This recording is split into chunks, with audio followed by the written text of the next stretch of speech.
Well, as I said earlier, Section 144 was imposed in New and certain adjoining areas. The entire standoff between the two communities has a history of long simmering tensions that have existed.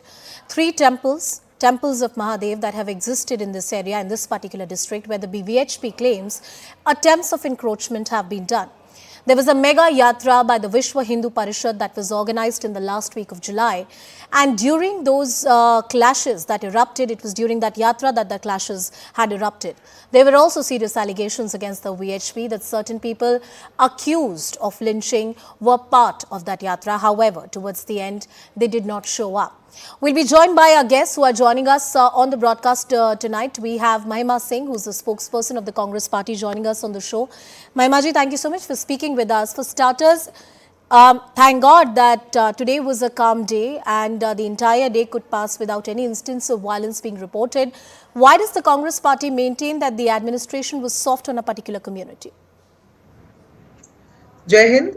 What the leaders of the Congress party have remarked today, I think, resonate with the modus operandi of the BJP in Haryana and elsewhere. We have been watching Manipur burning for the past so many months, and now we saw what happened in Haryana the last month. And as our senior leader Pawan Khiraji spoke earlier during the day, and he made it clear that the BJP, it's playing out through its street soldiers. The RSS is playing out through its street soldiers, which is the VHP.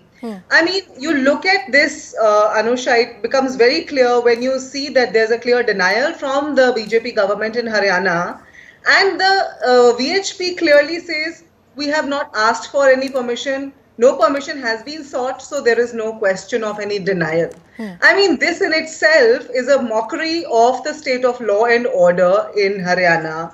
You are telling the government that you can keep on issuing whatever standing orders, but we'll operate as per our own, our own discretion. And on the 13th of August, I'll categorically indicate towards this incident that happened on the 13th of August. There was a Mahapanchayat that took place in Palwal district, you would remember. Yeah. And the Haryana government had clearly said, had warned, per se, at least, for the matter of optics, they had warned that no hate speech should take place. However, what we saw, the VHP leaders, three things I'll point out to. One, they said, if you raise a finger, we'll break your hands. Two, they said we sought licenses for 100 rifles.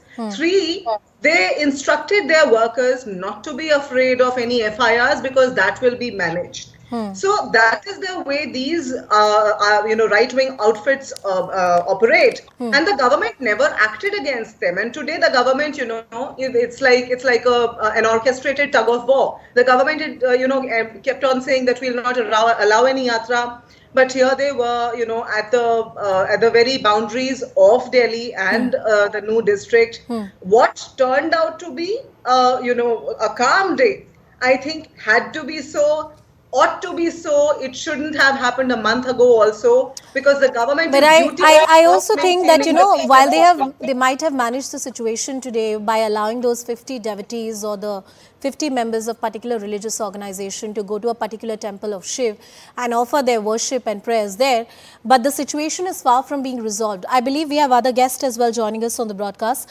Raman Malik of the BJP, Mr. Vijay Shankar Tiwari of the VHP, and Mr. Shahid Ali, who is the president of the United Muslim Front, is also joining us on the broadcast. Mr. Raman Malik, coming to you. We have Mahima Singh ji from the Congress party, who has directly accused the administration of being hand in gloves with the VHP. They are arguing, good that you managed the situation today, but the manner in which the series of events unfolded about 4 weeks ago was a testament to how the authorities had neglected the situation. And even right now, sir, today's day was managed, and hats off to the local administration, but the communal tensions prevail. Raman Malik ji. Are you able to hear me? I can hear you just fine, sir. Please go ahead. Yeah. So there are a couple of facts which cannot be ignored. So let's start with Mahima ji's comment. Hands in glove, I'll tell you what is hands in glove. Hands in glove is when a particular community in Maharashtra of Brahmins were targeted for Nathuram Godse. Or for that matter, 1984, Sikhs were targeted. or Muslims in the Nalli rights. So these are just three examples I can give you. I can give you a list of them. So that is what targeting is.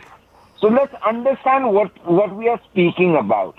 What happened on the 31st of June was unfortunate.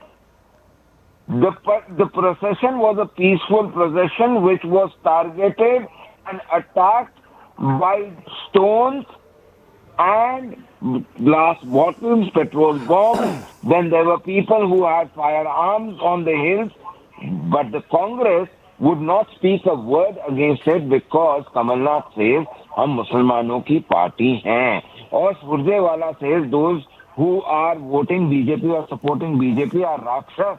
Or for that matter, he abuses mother and sisters, abuses from the dais to the people. So this mindset of Congress has been there prevalent ever since they have taken power in 1947 onwards. But Now let's come down to this particular issue. We had a situation where there was a law and order issue. The government and the administration took certain decisions now, and they have executed that. We had made sure that those who think that they can supply armies of perpetrators of the 31st of June from Rajasthan, they were not able to do so again. Those who made sure that they spread venomous messages, they were not able to do it again. Also, Sir, those Ramanji, who wanted to plan and make a new Godara were not able to make so.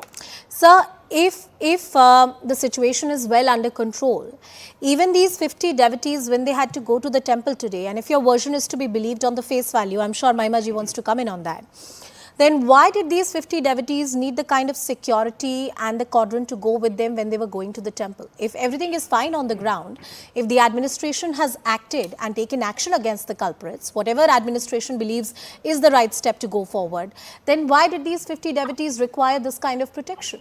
No, you see, it was not a group of just 200-300 people who did it. There were multiple number of people, and as I said, there were people imported from the neighboring state of Rajasthan also, as per the local intelligence and local information which everybody knows in Haryana has come in. So now the point is that we do not want that their designs to make a new Godara is executed in total. A quick response. And we are wanting to maintain law and order as per the guidelines of the Constitution. A quick and response various from Mahima provisions of Singh law. ji, then I'll bring in VHP and Shahid Ali also into the discussion. Mahima ji, 30 seconds to you. I want to ask the BJP spokesperson here what action was taken against the speaker in Mahapanchayat on the 13th of August, who said that it is because of Gandhi that this country still has Muslims, that Haryana, that No still has Muslims. Haryana has a population of 7% Muslims. You know, in its history since 1966, it has never seen communal violence. However, BJP comes in 2014 and starts rolling out its hate agenda. And here are right-wing outfits on one end, mongering hate on the streets of Haryana, giving effect to their communal intentions, and the chief minister of Haryana, masquerades himself as a peace ambassador and says that we will not let any violence happen. If they were true to their intentions, if their words were true to their intentions, actions would have been taken against those who spread hatred on the 13th of August during the Mahapanchayat, where there was standing instructions that I think